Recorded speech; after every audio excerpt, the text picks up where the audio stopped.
You'll notice that I'm in a different place recording this time. There's a reason why. I'll tell you why. But let me start where we left off last time. Tuesday. Got up early, got all the way to Schneider, and met up with Ricky, my TE.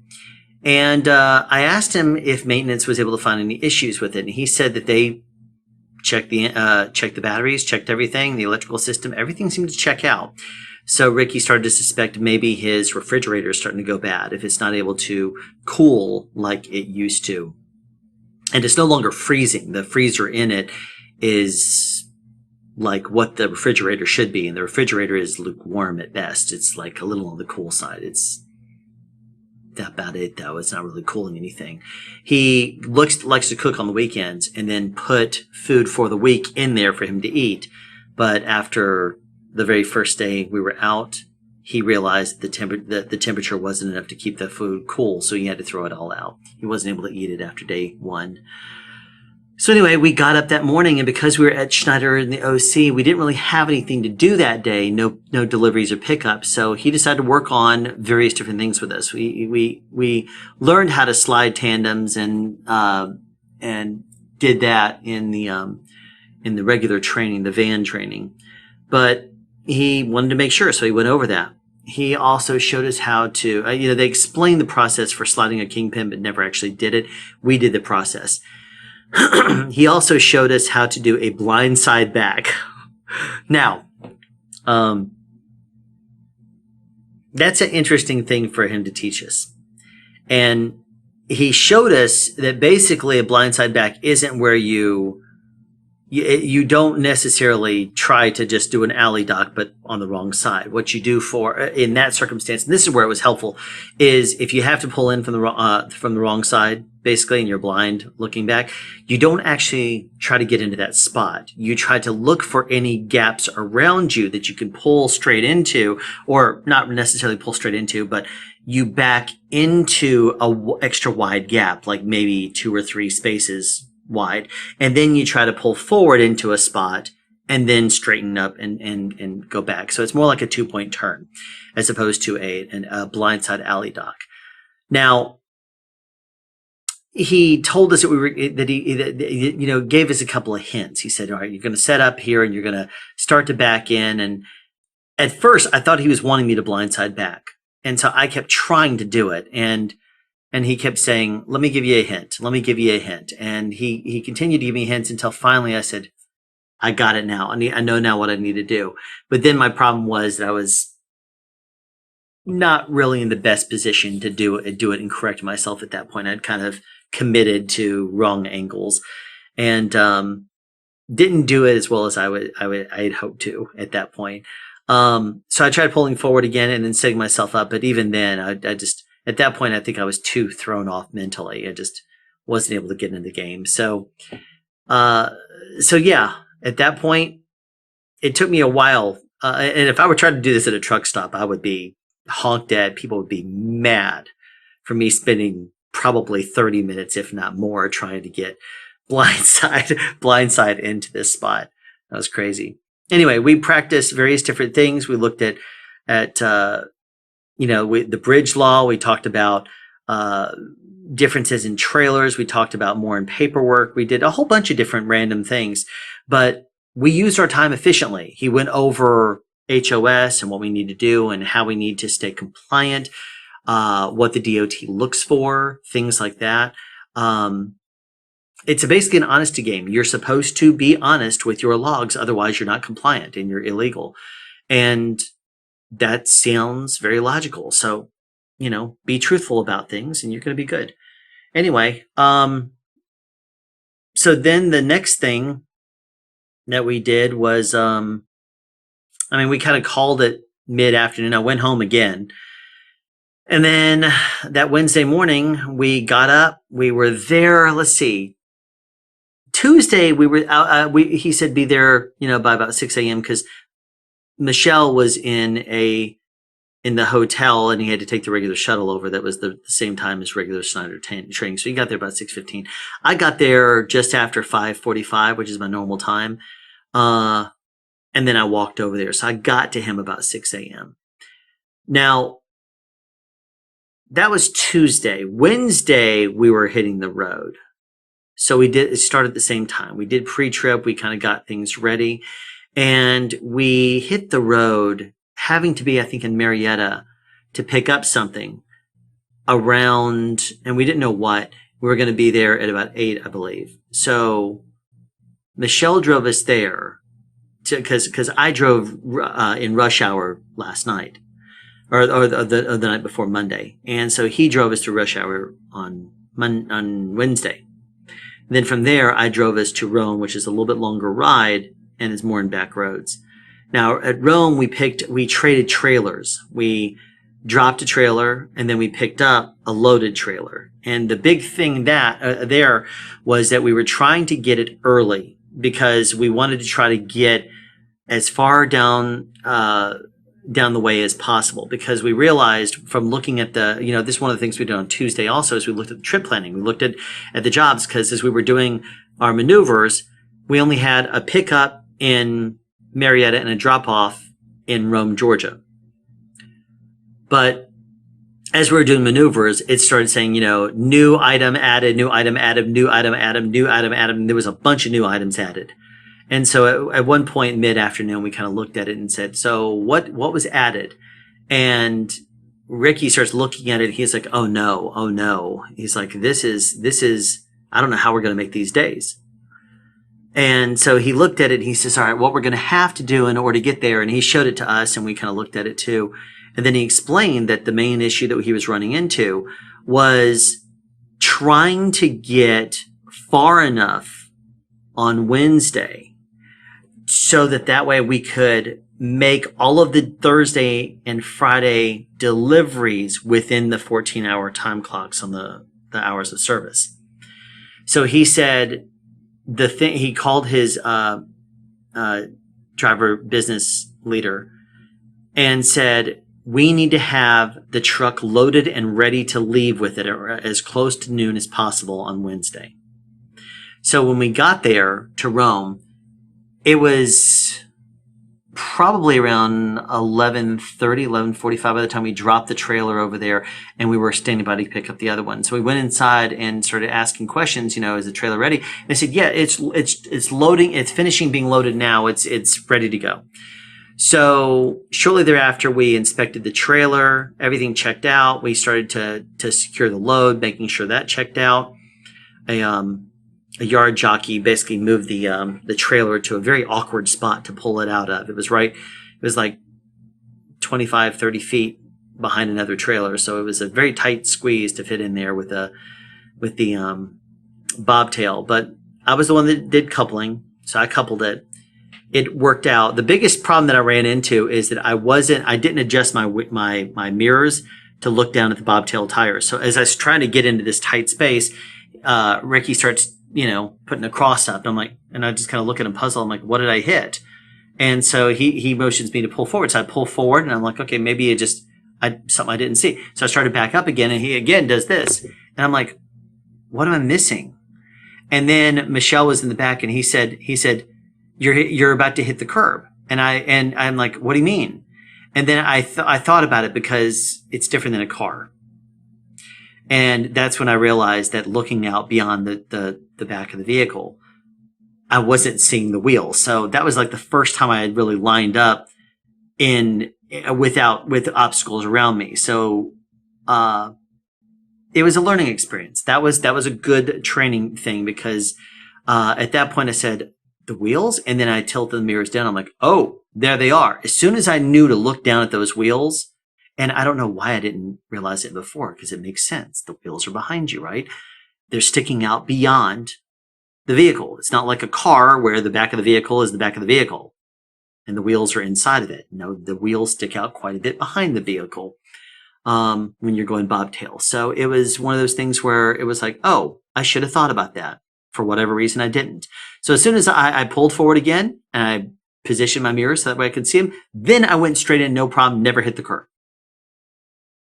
Mental note, word to the wise, lesson learned. So at that point, we coupled, we secured the load, made sure everything was good. We double checked everything. We realized that it had the proper amount of straps for the weight, but we didn't have enough for the length. So we ended up having like 14-foot wide loads and lumber and countertops and stuff like that. But it was held on with only 2 straps. So before we left the property, we got additional straps and we strapped them a third time, so that way they would be compliant and properly fit for the road. So we got everything ready, and then we headed out.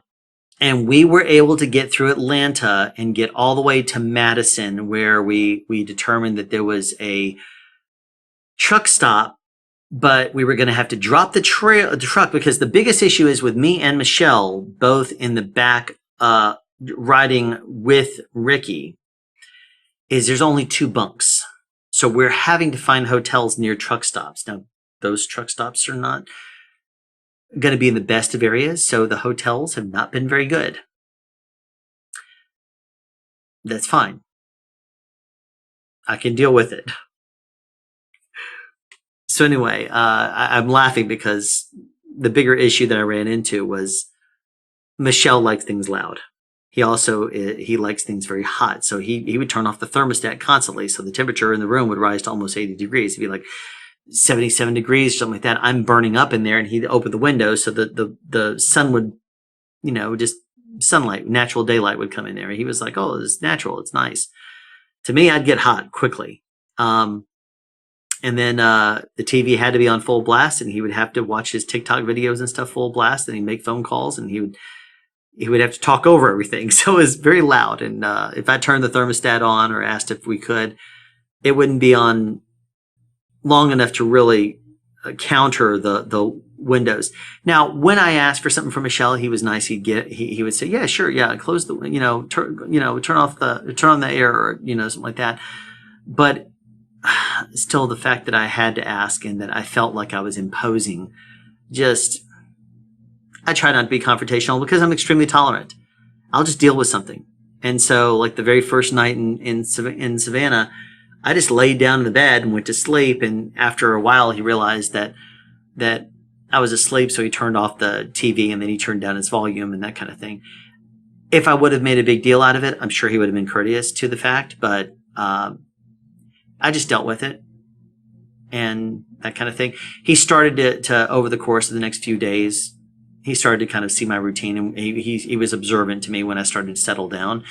And then when he saw when I laid down in bed, he would turn things off. So he was very courteous in that sense.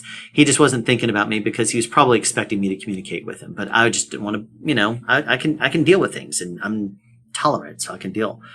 Anyway, I can't blame him because it was me not doing what I could have done or should have done to communicate with him that I was going to bed. Anyway, so we got all the way out to Madison, Georgia, and stopped at a Flying J, I think it was, maybe a Pilot. And we dropped the trailer. He put the kingpin lock on it, and then drove us. We uncoupled. I can't remember. I think it was Michelle that uncoupled that time. And then Ricky dropped me and Michelle off at the hotel. So that was Wednesday night. 5:45 a.m. I think it was 5:45. Might have been 4:45. Yeah, it was 4:45. Yeah, it was. So it's 4:45 a.m. Ricky comes and picks us up at the hotel, and then we drive back over. And he had parked overnight in front of his trailer, which was still uncoupled with the kingpin lock on there. So that way, the end of the drive tires were underneath the edge of his trailer. That way, it was still close. It just wasn't connected up. And he took the pressure off of it by lifting up the trailer onto the back of his tractor. So that way, he wasn't just sitting there with the load on the ground. He lifted it up and took the weight off. The next morning, 4:45 a.m., we go back over and we couple everything back up, and Michelle drives us out. We start to make deliveries, and because Ricky is undedicated, we started doing the Georgia and the South Carolina drops, and we started going to all these different businesses: Lowe's, Home Depot, Wilson Art, different companies. There were some others. And they all receive the same countertops. Now, Lowe's and Home Depot, they basically sell them pretty much finished.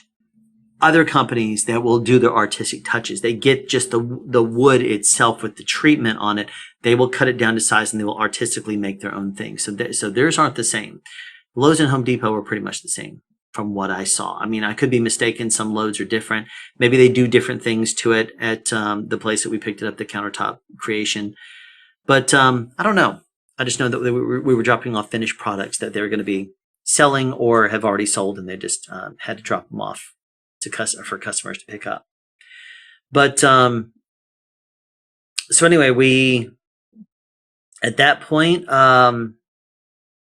it was getting later in the day, and at one point Ricky we were trying to figure out where we could stop hotel wise, having a hotel that the company Schneider has a contract with or a corporate account with, that we can get hotel rooms on a corporate accounter that we have an account with, that's near a truck stop, preferably that we don't have to disconnect from, because then it's just too far. And we were looking around, and Ricky had mentioned one, but then we looked in the nearby vicinity and didn't see any of the hotel chains that were close, but then didn't look right next door to that, because the next hotel over was, if you zoomed in, all of a sudden another hotel popped up in amongst the other hotels. And that was one we did have an account with. But I said, I'm going to see, because we were concerned that it was going to be a 14-hour day and then another 14-hour day on Friday. And Ricky said he'd like to try to see if we could try to get an extra load squeezed in, but said he didn't think it would be possible. So I said, you know what? Let me look at it. Let me see if I can, because I come from an old school era where back in the 90s, I had a AAA membership. Before MapQuest, before Google Maps, before Waze, we looked at maps and we planned for road trips. I had a girlfriend at the time in the late 90s that we were dating for 5 years. We just decided we were going to drive someplace. We would go into Tennessee. We would go into North Carolina, South Carolina. We would go places. And I had a AAA membership. And at the time, you could say, I'm going to take a road trip someplace, and they would plan it out for you and give you maps to those places. I would usually tell them, don't plan it out for me, because I didn't like their trip planning. They would have like every 2 hours or something like that. They would have stops for you planned out. And that way you would not exceed your a certain amount of hours per day, or they would ask you different questions to make it worthwhile. But I just never liked any of those. I wanted to just plan it myself. So I would ask for the maps. They would give you those anyway. I just asked for the maps, and then I would have them. I know how to plan with a map. I know how to make it someplace. You could tell me, be at this address on this particular day, and I can get there at that time without any type of an app. It's a lot easier with an app, but I can still do it. Now, granted, I'll probably need to pull over someplace and find a local map, because atlases will get you close. But, I can still do that. So I started looking at, and I basically drew out on paper, the overall area that we were in with the cross, the intersection, the interstate's going this way, this interstate's going this way. There's a few other state highways or U.S. highways. And I kind of planned out where our trips were going to be. Our last one of the day on Thursday and our first one on the day on Friday. And then from there, I plugged in where the truck stops were, the Flying J's and Pilots that we have an account with. And then I was like, if I have to look at Love's or any of the others, I'll look at those. And then I started zooming in on the app on Google and started looking for nearby hotels. And sure as the world, right next to one the one that Ricky had mentioned, thinking that there was a hotel nearby, it was just a little cluster of hotels nearby. As soon as you zoom in there, another one popped up right next to the Holiday Inn. So that was the Days Inn that we could get an account with. And so we parked there. Now, Wednesday, Michelle parked us at the truck stop. And Ricky said, park wherever you want, however you want to do it. And he jumped out to monitor. Michelle got a little confused about what to do, because he said, you can pull straight through if you want to, you can pull forward. And Michelle got a little confused. English isn't his first language. And I think Ricky confused him. Ricky's a very good instructor. He's extremely knowledgeable. He knows his route. He knows how to drive. He's got great knowledge and skills. The thing that sometimes will confuse me or Michelle is he knows what he's saying. He knows what he wants. And sometimes we would ask him a question or say, you mean this? And he would say, no, it's this instead. And at that point, it was a disconnect between my brain of being able to pick up what Ricky is telling me and how, and the words, and then my way to express it back. So sometimes, I would confuse Ricky and he'd say, no. And then he would clarify, but by then I was already lost. My fault, not his. But he also knew his route. So when difficult turns popped up, he knew exactly how to take them. He would use it as a learning experience. This curb, you're going to have to set up and go a little bit onto this curb in order to not run over it with the rear tire, things like that. You can go over this curb. You're going to have to do the turn this way. You don't hit the curb this time. You don't do this. You make sure you time it this way. You're going to have to do the turn this way.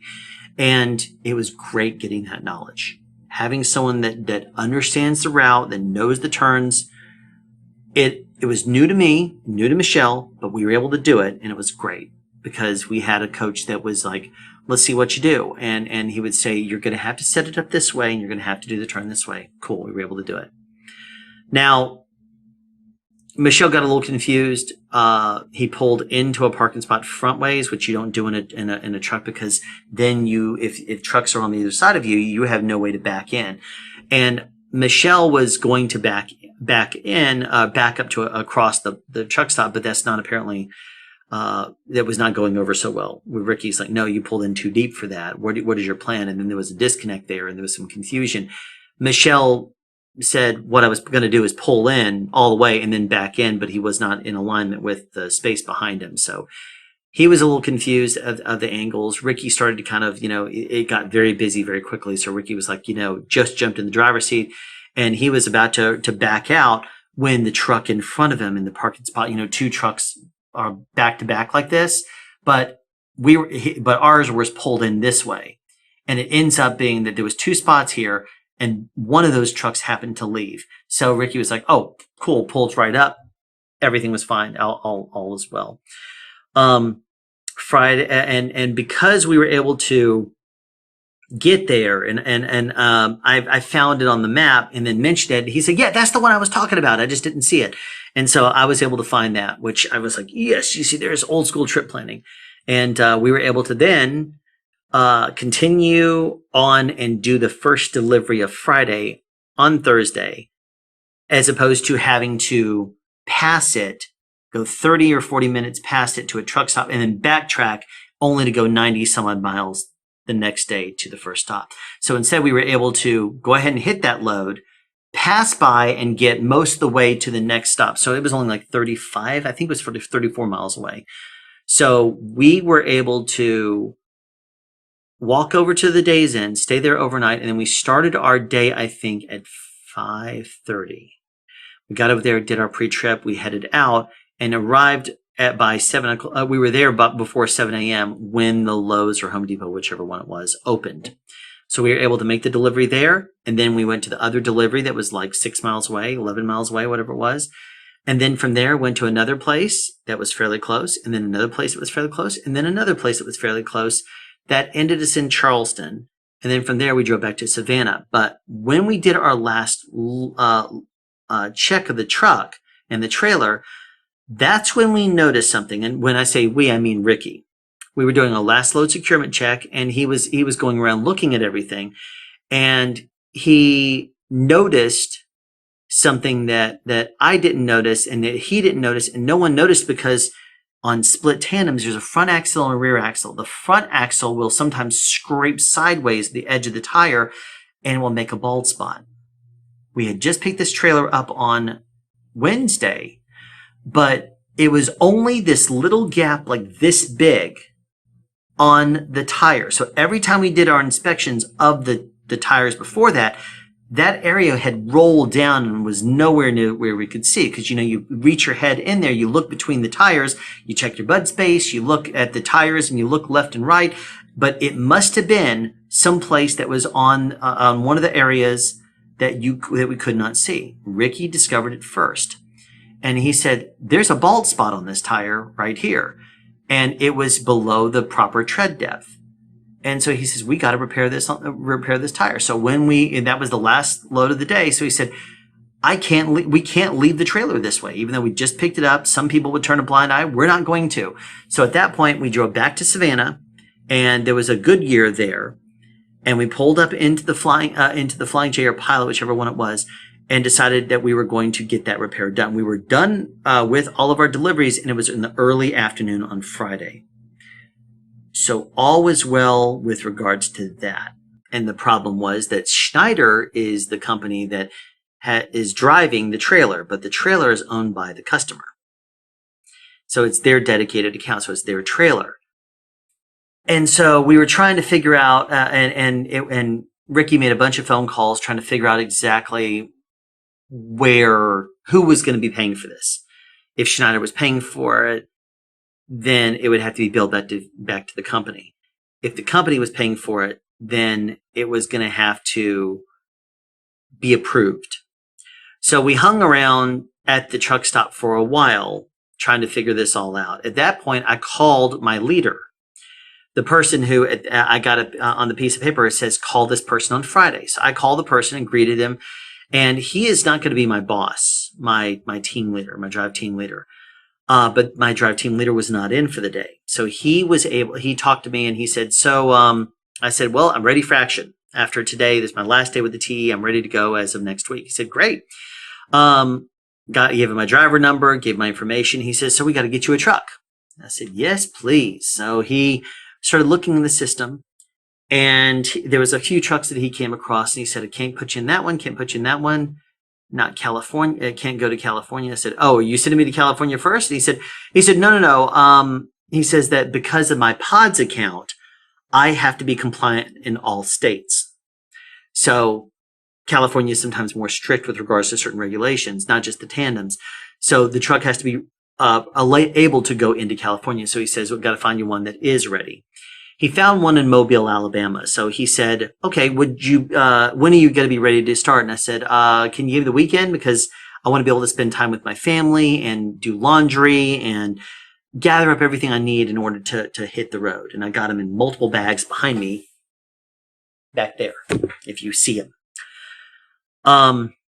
Anyway, he said, yeah, sure, no problem. And he said, you can pick it up Monday morning first thing. I said, sounds good. He said, actually, would you mind driving overnight? I said, I can do that. It's like 4.5 hours. I think it's about 5 hours and 15 minutes from my house. He says, cool. He says, good. Then what I'll do is I'll get you a rental car. So that way you can pick that up on Sunday and then drive out late Sunday night. And I said, sounds good. And then he says that we basically communicate on Monday about where to go and what to do and that kind of thing. I said, cool. He says, now to find you a trailer. I want to handle this while I have you on the phone. I said, all right. And he starts looking around. And then I said, now I don't want to overstep or anything, but I said in the past 2 weeks, there's been 3 split tandem flatbeds, trailers that have shown up at the Atlanta OC. He said, really? Okay, let me look. And he looks around and he doesn't see him at first. But then he says, okay, yeah, now I see him. And he says, yeah, I think I can get you one of those. So he says, let me see if I can.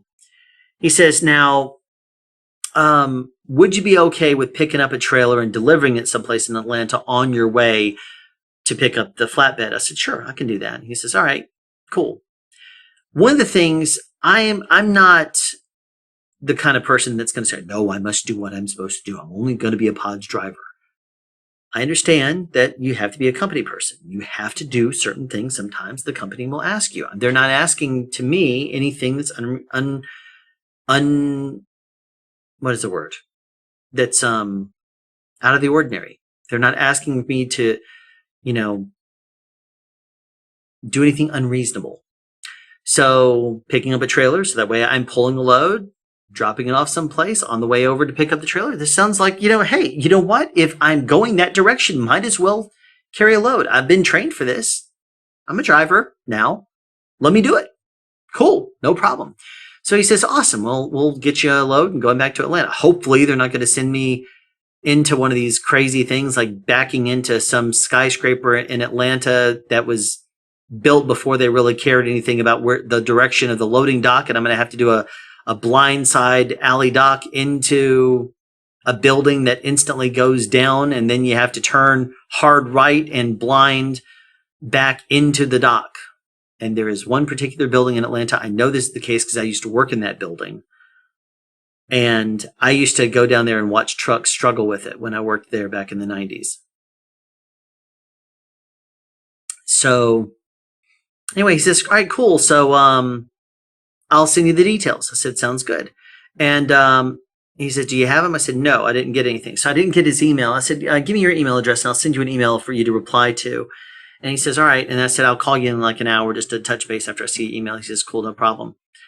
And at that point, Ricky had told me and Michelle that, you know, as a celebration for finishing training week, he would buy a Subway at that truck stop. So while I went ahead and got my sandwich, and then we went and talked to Goodyear, and that's when we found out the whole thing about who's going to pay for the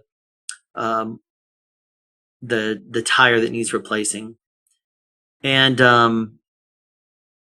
I sent the email to the boss person, the person that works with my boss, and I never heard back. So after about an hour, I called, and he was at lunch. And he's, of course, they were understaffed that by only having the one leader in there. So he didn't call me back. But I did receive an email after I had driven us back to the lot that we started in on Monday, and that was Bobtail. And then because at that point he was like, all right, well, we'll bobtail you back, and then I'll drive the truck back, and then hopefully I'll hear from my leader, and because if not, I'll have to leave the truck and trailer there over the weekend and let them fix the tire. Goodyear ought to be able to, but don't want anyone to pick up the trailer, but who knows? Anyway, since there was product on there, he had to get approval and stuff like that to drop the trailer. And anyway, that was the whole thing he had to deal with. And then from there, I mean, that took a couple of hours at the pilot, so we left there a little bit later than expected. I drove us back to Atlanta. Michelle drove us to Savannah, and I drove us back, even though I had driven most of the day since like 8 a.m. Doesn't matter. I can drive. It's fine.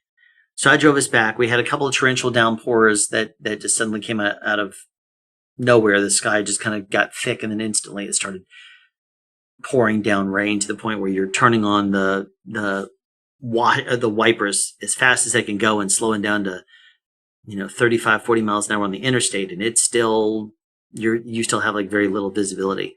We still made sure it was safe, and I had enough gap between me and the car in front, but still we didn't get back to Atlanta.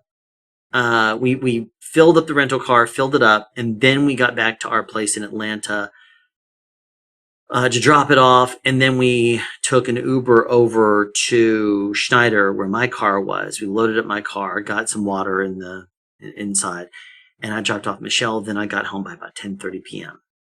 Then I checked my email and realized that the email was there saying, pick up your rental car on Sunday morning and drive out to stay at the hotel on Sunday night.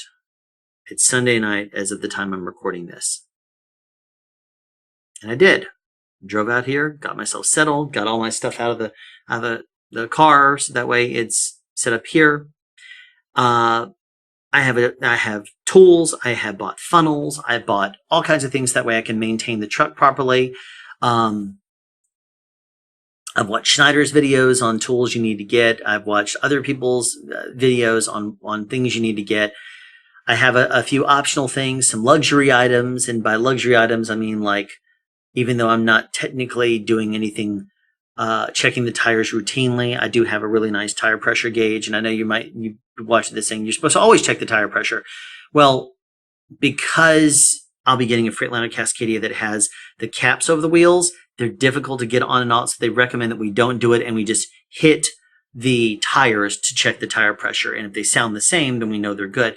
If they start to sound different, that's when you might want to go ahead and take the cap off and check the tire pressure. But as long as you bang them all and they all sound the same, we're good. So that's fine. I can do that.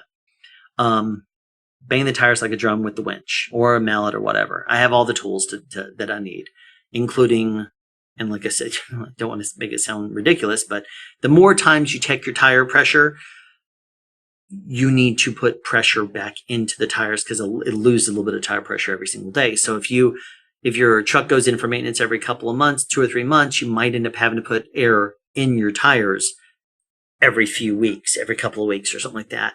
And so I have a tire gauge, so that way I can check it and make sure I stay compliant. As of the time I'm recording this, next week is going to be National Tire Brake Check Week, I think it is. So there's a high probability that I'll get pulled over next week. Not this week, but next week. And the truck inspected, because they're going to be checking to make sure trucks are in proper working order, especially the brakes. And that's cool. That's fine. I like the fact that they're able to test, that they're able to do what they need to there. And I just got to make sure that I've inspected the truck fully by the time I get it tomorrow. Now, I plan to do that anyway. I plan to do good pre-trips and stuff like that. But the very first pre-trip I do is going to be insanely thorough. I'm going to make sure that I get down underneath the truck if I need to see things, to essablish a relationship with the truck. Because I need to know where everything is. I need to clean off anything that looks dirty, so that way I can get a baseline for my relationship with this truck. If there's anything that's dirty, I need to be able to keep an eye on it, clean that surface, whatever it happens to be. So that way, if it comes back and it's dirty, I'll say, wait a minute, why is it dirty? What is it getting a spill from, or is it leaking, or whatever? If it's dirty, you're not going to be able to see that stuff. So if I clean it when I first get the truck and clean it very well, if it's dirty at all, clean up everything. So that way I can make sure that I can get in, start a relationship and know status quo, know where it is every single day. That way, when I look underneath the hood and I start looking for everything, if something all of a sudden shows up really dirty, or something, the belt on the alternator suddenly starts to look a little dry rotted, I'll notice it. That kind of thing. It's those kinds of inspections that are the reason why Ricky was able to find the problem with that tire, because he didn't just say, you guys check the truck and I'll trust you on this. He will also walk around and he'll look at it too. That way, if we miss something, he could point it out. He's a very good TE. So, I'll be doing the same thing. I'll be going around and doing very thorough stuff, leaning over, looking back as deep as I can behind the dualies and the drive tires and the trailer, and really seeing everything I possibly can, and want to establish a baseline. That way I know where the truck how it should look, and where it should look, and and why. If there's anything wrong with it, clean it, that kind of thing. So that way that baseline is established, and I have and that way I can just keep an eye on anything that comes back. Like if I clean something and all of a sudden it shows up dirty again, I'll say, why did it show up dirty? Is there what it looks like a splash in a certain direction? If so, what could be the source of that? And then find the source, that kind of thing. It's part of being a driver. You got to be able to identify that kind of stuff. May not be able to repair it, but I need to be able to identify it so I can call it in, so that way it does not affect the truck, which would affect me and the people around me as I'm driving down the road. All right. So training is over. Tomorrow I'll go get my truck. I'm in a hotel room, because I'm not having to be next to a truck stop. It's actually a nice hotel. I mean, got bathroom, got a little lounge area. I have not looked at the TV, but there's a, desk here, bed over there. I'm actually in the front of the building. Everything is nice. Everything is climate controlled. I'm happy to be back in that. No offense to Michelle. He's a different creature. He's able to deal with cooler temperatures and warmer temperatures. I'm not like that. I got to have some air conditioning in the summer. When it's 98 degrees outside, I need to have it air conditioned. Call it soft if you want to. I just like to have some creature comforts and not to sweat when I'm trying to settle down at night. But anyway, so that's the latest. That's what's going on. Oh, I didn't tell you Thursday when it was my turn to park the trailer at the truck stop. I pulled in there and there was no place to pull forward. So Ricky said, you put the truck in there how you want to. I said, okay. And he jumped out, and I rolled down the windows and put on the four ways and said, I'm going to have to back up. And there were trucks, pulling in behind me. There were trucks backing up in front of me. And I was looking at them all and like, I'm going to have to back in. There's no way for me to pull in. With a flatbed, you can't jackknife more than about 60 degrees. You don't really want to try to go past 45 degrees if you don't have to. Well, I tell you, somehow I did it. I don't want to call it skill. I will say it's a happy accident that I got lucky. Part of it was also that I picked a spot to back into that was double wide. And one of the things I observed when I was waiting for a truck in front of me to back up is he went ahead and threw it in reverse, and he didn't do a precision back. There was two spaces like here.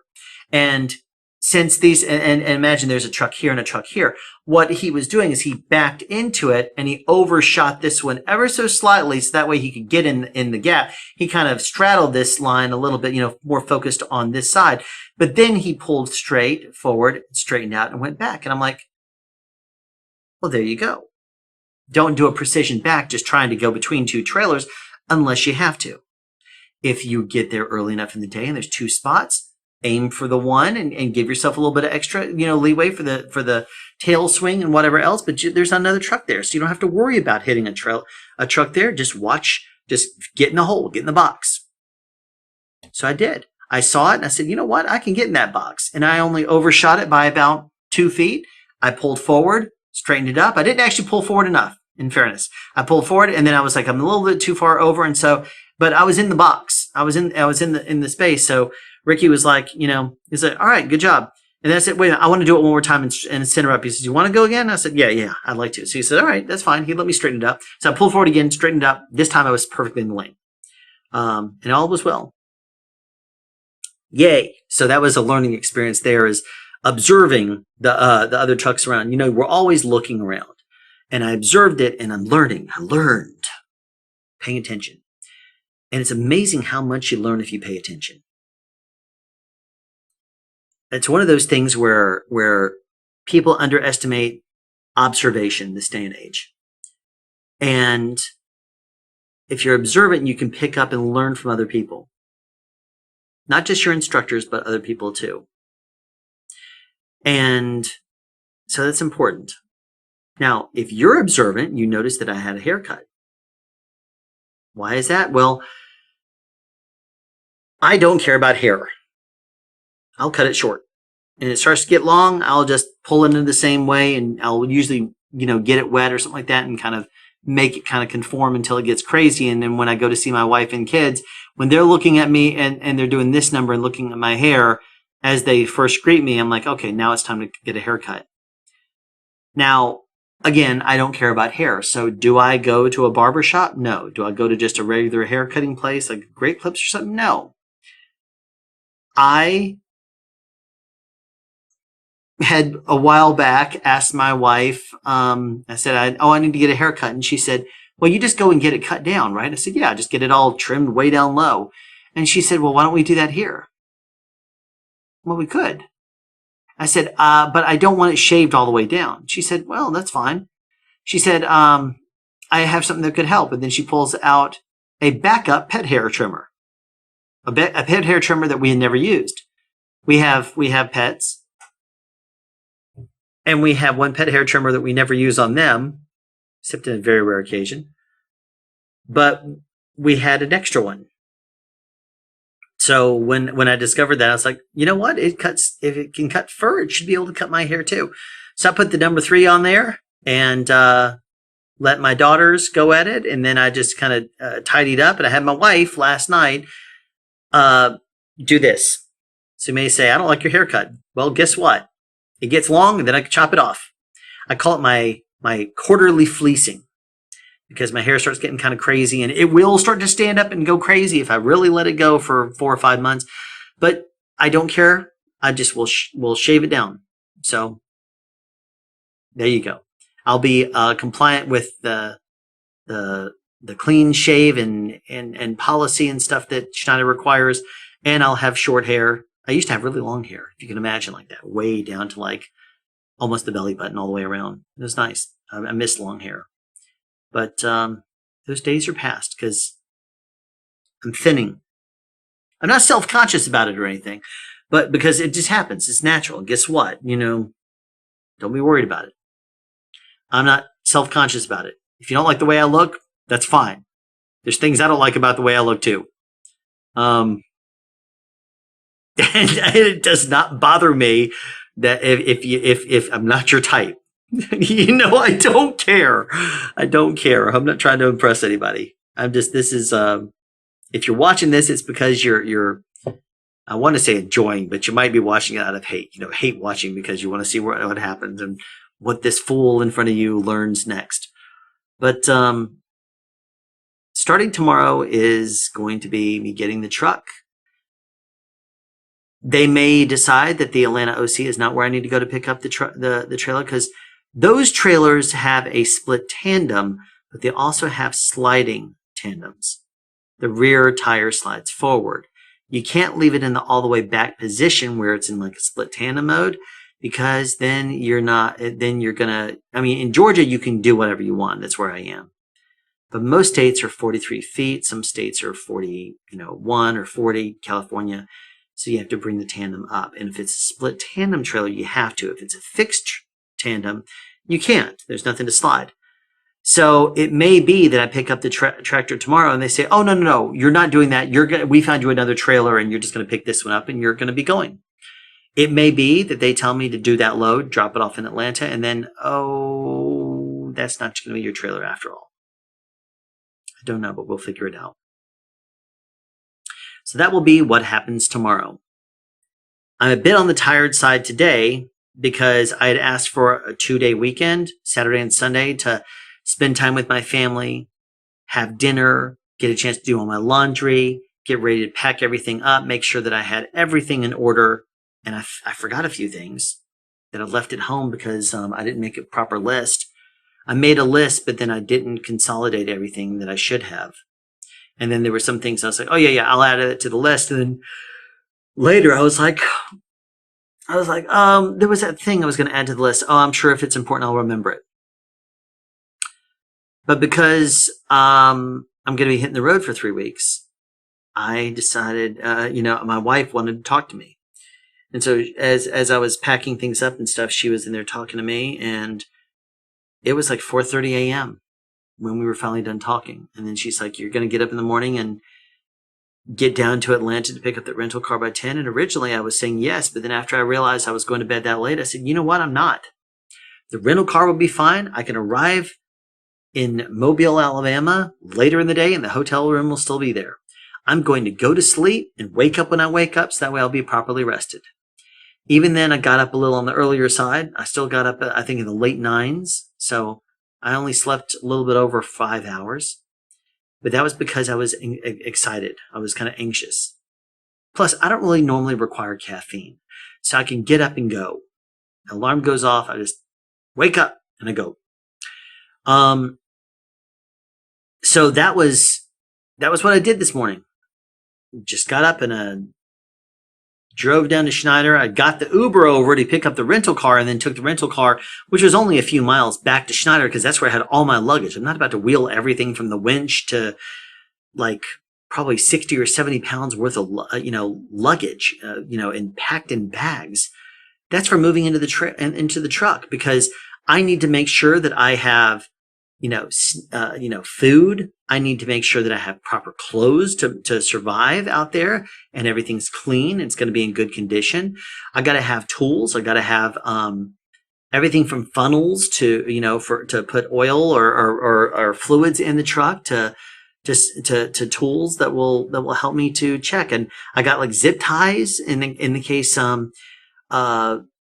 something isn't working as it needs to, and I need to hang up a hose or an electrical cable or brake lines or something like that. If they're hanging down, about to drag on the ground, you got to lift that stuff up. You got to take care of things. So I bought things like that were going to help me get in order.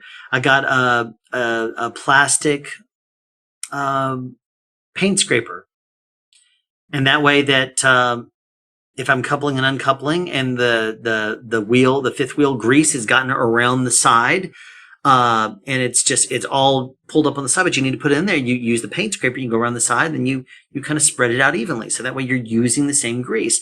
Now I can go to the Atlanta OC and request the little packets of grease and then put them on, make sure the trailer's up. crank it up. That way it releases from the skid plate, and then put down the little packs of fifth wheel grease and then lower it again, and it squashes it out. And then you have to just make sure you don't do a high hook on the kingpin. But I would prefer to do like what we did in training with Ricky, where you put gloves on, not your regular gloves, but you use disposable gloves. And then you cut into the grease packet and then spread it evenly around the fifth wheel. That way, once you push on there, it's going to be even, it's going to be flat, and you don't have paper, because or not paper, but the plastic that the fifth wheel grease comes in, that they expect you to, that, as the kingpin and, is coupled, and there's no gap between the apron and the skid plate. You have to make sure that as the trailer moves, you are not going to push out that piece of plastic and it either litters on the ground, because no one wants to litter, or that it falls in front of the locking jaw and starts and potentially messes something up. So that's the reason why I would do it like what we did in training and squeeze it out using those gloves. And then you still hold the thing when you're done squeezing it, the plastic is done, you pull off your glove around that, so that way it's all contained inside the glove. You don't put down the plastic thing and then take off the glove and then have to pick up the plastic thing that the fifth wheel grease is in. You just hold it in your hand, you pull the glove around it, and then tie off a knot. That way it's all contained. You don't get fifth wheel grease all over everything, because that stuff does not come out. It has graphite in it. And don't make it sound like I'm an expert or anything like that. I've asked a lot of questions and I listen and learn, and I try to retain it. Fifth wheel grease has graphite in it. One of the reasons why it stays in clothing and stuff like that, won't come out. Same kind of material as what's in a pencil. So when you write on a pencil and you rub the graphite that's on the paper with your fingers, how it takes a while to of using soap and water, and sometimes more stronger soap.